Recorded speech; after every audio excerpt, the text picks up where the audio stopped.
මම ලස්සන්තව දන්නේ පොඩි කාලේ. ඕගොල්ලෝ ඔක්කොම අඳුරන්නේ ආව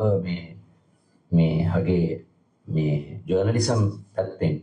මම ඌව දන්නේ මගේ යාළුවා පොඩි කාලේ. කොටේනේ අපි එකට හැදුනේ. කොටේන කියන්නේ මාර ප්‍රජාවක්. ඔක්කොම එකිනෙකා දන්නවා.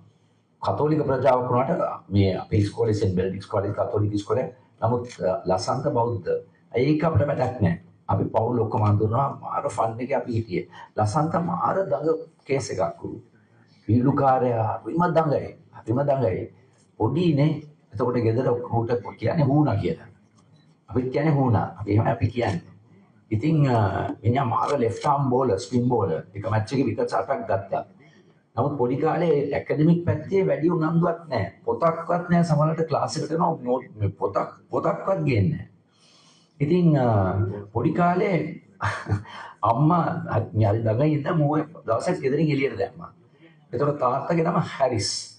හරිසුත් දේශපාලනය කළා. එයා මේ MMC මුනිසිපල් කවුන්සිල් එකේ ඩෙපියුටි මේයර් වෙලත් හිටියා. මෙයාගේ මම හිතන අවුරුදු බාල වයසේ. අර බ්ලූමන්ඩල් පාරේ කෑ ගන්න හරිස්ගේ පුතාව ගෙදරින් එළියට දාලා කියලා එයාට මට එදින පාරේ කෑ ගන්න. පස්සේ අම්මට මාරේ බැරස් මම ගත්ත ඇතුළට. ඒ වගේ මේ ඉස්කෝලේ දවසක් අපිට ටෙස්ට් එකක් දුන්නා මේ අපි O levels at ඉස්සලා grade 9. ලාල් අද කතා කරන්න හිටපු ලාල් එයා තමයි ටීචර් අපේ. ඉතින් මේ විභාගේ ලියලා පස්සේ ලාල් විභාග පේපර්ස් ඔක්කොම එකතු කරලා හරි උත්තරේ බෝඩ් එකේ ලිව්වා. මෙහෙමයි හරි උත්තරේ. එයා ගෙදර ගිහලා පේපර්ස් තියලා තිබ්බ රැට චෙක් කරන්න. ලසන්ත කරපැඩි උගේ පේපර් එක ගත්ත එළියට. ඒ දැන් උත්තරේ දන්නවනේ.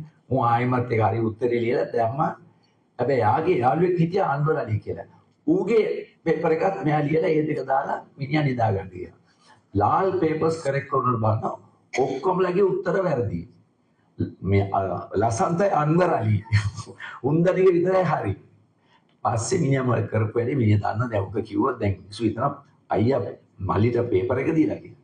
මිනිහා විභාගය කැන්සල් කරා. ඉතින් ඒ වගේ කේස් එකක්. එංගලන්තෙට ගිහලාම තමයි යාගේ දේශපාලන පැත්ත පොඩ හැදුනේ ටිකක් කාලයක් ගියාට පස්සේ ආපු දවසක් අපි අර කානිවල් එකට ගියා නෑ අර ආනන්දන් කියලා අර ගෝල්ෆ් ෆේස් එකේ ලෝක වාර්තාවක් තියෙනවා මේ මොකද්ද මේ ගෝල්ෆ් ෆේස් එකේ කේස් එකක්. අපිට අවුරුදු 15ද 16ද ඒ දවස්වල. ඉන්නේ යනකොට JR ගිය අර මේ ප්‍රෙසිඩන්ට්ස් හවුස් එක පව් කරගෙන කාර් එක අපි 10 දෙනෙක් විතර පොඩි කාර් එකක් පටවගෙන යනවා අපේ යාළුවා. මේ යනවා ඔළුවේ ලෙඩ දාලා කිව්වා අඩෝ JR පණ්ඩෝ එළියට කියලා මොනවාර පිකුත් කියලා. අපට සිරි ඊළඟ ගේට්ෙන් අපි යනකොට මෙන්න ගේට් අරගෙන එනවා වාහනයක් පස්සේ අපේ යකාදී කොටේනේ පොඩි පාරවල්. තව යාළුවෙක් කොහොම හරි එන්නේ ෂේප් කරලා අපි දාගත්තා. ඊළඟ දවසේ නම්බර් එක ලියාගෙන පොලිස් CID එකකින් ආවා. ලාල් CID එකේ කොහොම හරි ඉතින් සමාව ඉල්ලලා ෂේප් කරලා ඒ වගේ මිනිහෙක් තමයි ලසන්ත. ඉතින් ඒ සන්දර්භය තුළ තමයි මම එයාව මර දවසේ ඊළඟ දවස උදේ මම පාන්දරින් ගියා ෆියුනරල් පාලර් එකට. ඒතකොට ලාල් එළියේ ඉඳලා කිව්වා look what they have done to your friend. අර Godfather කිව්වා වගේ. Look what they have done to son. එහෙම තමයි මම ගිහලා බැලුවේ යාගේ බොඩි එක. ඉතින් ලාල් මේ අසන්තේ ඝාතනය රැට හොරෙන් තනි ඝාතකෙක් වෙඩි තියලා තියන්න තිබ්බනේ. ප්‍රසිද්ධි මොටරසයිකල් හතරක් ප්‍රධාන ස්ථානයක නවත්තන වෙඩි තියන්නෙත් නැහැ. උලකින් අනිනවා ඔළුවට. පණිවිඩයක් තමයි දෙන්නේ. බල අපිත් එක්ක හැපෙනවා. මොන වගේ සම්බන්ධකම් තිබ්බත් ඔය ලසන්තේ අනිත් අවසාන කෝල් එක යකාටද ගන්න try කරන්නේ මහින්ද ඒක සම්බන්ධකම් තිබ්බ අපිට වැඩක් නැහැ ඔය මරණ ප්‍රසිද්ධිය මරන්නේ ක්‍රූර විදියට ඒ බෝ මරන්නේ අනිවිදයක් දැන් මම ඉස්සලාම මට මේ අපරාධ රාජ්‍ය ගැන මම දැනගත්තේ මම ඉස්කෝලේ ඉන්න කාලේ අවුරුදු 15 දී මට හම් වෙනවා බාලතම්පෝ ඔයගොල්ලෝ වැඩි දෙනෙක් අහලා ඇති එයාව හම්බෙච්ච දවසේ තමයි මගේ ජීවිතය සම්පූර්ණ වෙන පැත්තකට හැරුණා. දේශපාලන සවිඥානය ඇති වුණේ එහෙමයි මට. කියන හැමදාසක්.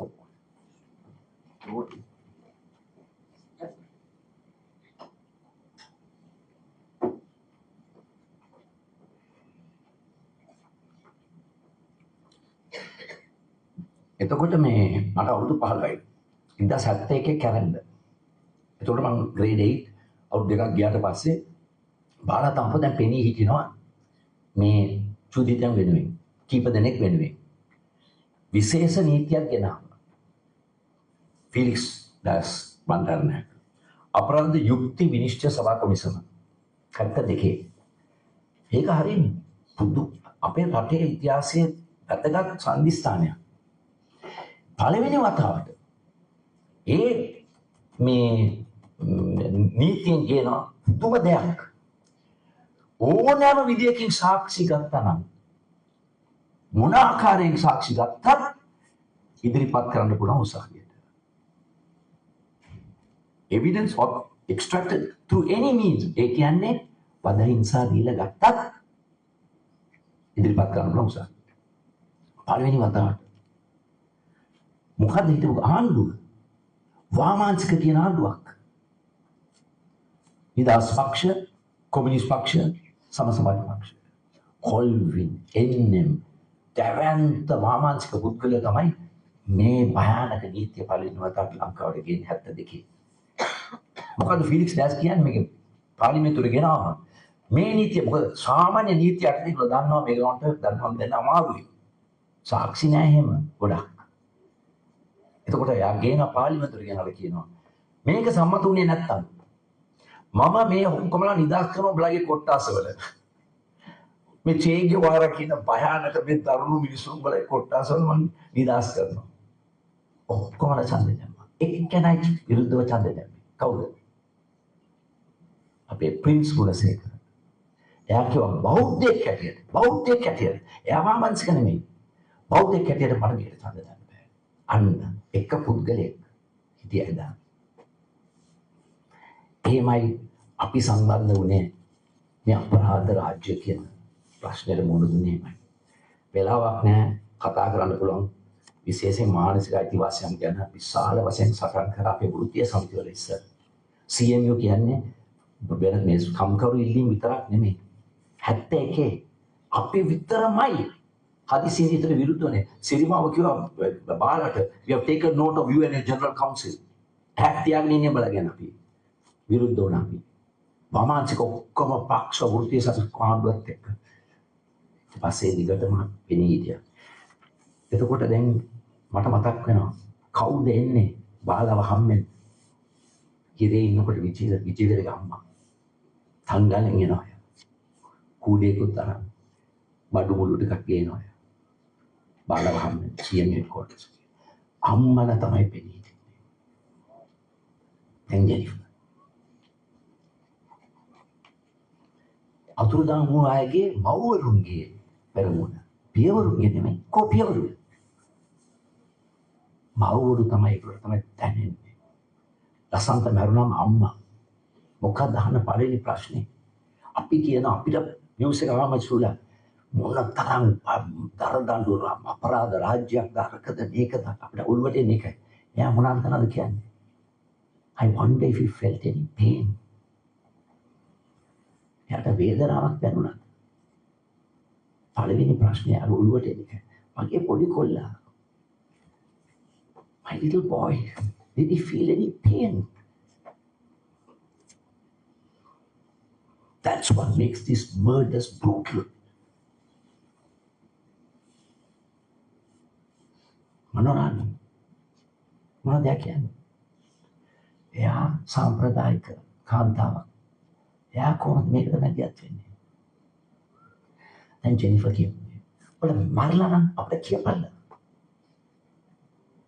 එයා කියනවා මම ඉතාමත්ම වාසනාවන්ත අම්ම කෙනෙක්. මගේ පුතාගේ මඩ සිරුර මොහොත ගෙනාව මං ගාවට. ඒගොල්ලෝ හෙලිකොප්ටර් එකකින් දැම්මම හිතුවේ නෑ ඒකයි කියලා. අතනම් මැජිස්ට්‍රේට් ගිහලා අඳුරගත්තා රිචඩ් කියලා. අත උතර පුච්චනවා. බැල්ලේ. එයා කිව්වා කලබු වෙල ගෙනියන්න මං එනවා පිටිපස්සේ. එයාට හම්බුණා මඩ සිරුර බලන්න. පුතා මැරිලා. වාසනාවන්ත අම්මා කෙනෙක්. ඇයි?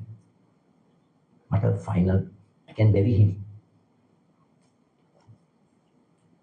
So it's the mothers who feel this.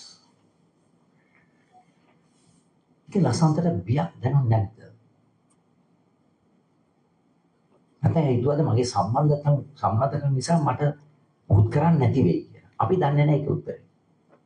අපි දන්නේ එකම දෙයයි. එදා බ්‍රහස්පතින්දා දවසක්. බ්‍රහස්පතින්දා කියන්නේ යාගේ කන්තෝරේ බිසිම දවස් අර රේන්යාගේ පොතේ ලියලා තියෙනවා. ඇයි එදා තමයි යා අතින් ලියන්නේ යාගේ ඉන්සයිඩ් පොලිටික්ස් කියන කතුව කියන්නේ එඩිටෝරියල් කියන්නේ අතින් ලියන්නේ ටයිප් කරන්න අතින් ලියනවා. ඉතින් මෙයා වැඩට යන්න ඕනේ. දැන් මුන් මොටරසයිකල් යනවා. එයාට ගෙදර හැංගිලා ඉන්න තිබ්බා. නමුත් එයා කියන අත වැඩ තියෙනවා මට. එදා එන ඔක්කොම එන එඩිටර්ස්ලා එනවා ෆයිනල් පේපර් ලේඅවුට්. එයා ජර්නලිස්ට් කෙනෙක්. I have to go to work. I have to show up. Yeah. So what is fear? Courage. තමයි අපිට හිතන්න තියෙන්නේ. Fear and courage. Courage කියන්නේ ධෛර්යය නේද? Courage is not the absence of fear. ධෛර්යය කියන්නේ බිය නැති එක නෙමෙයි. බිය ජය ගන්න එකයි. So බිය කියන්නේ ප්‍රතික්‍රියාවක්, reaction. ධෛර්යය කියන්නේ තීරණයක්. තීරණයක්. අවසාන වශයෙන්ම ලාල්ගේ වචන ආයමත් මතක් වෙනවා. Look what they have done to your friend. ඉතින් මේ වෙලාවේදී මට ඒක වෙන විදිහට මතක් වෙනවා.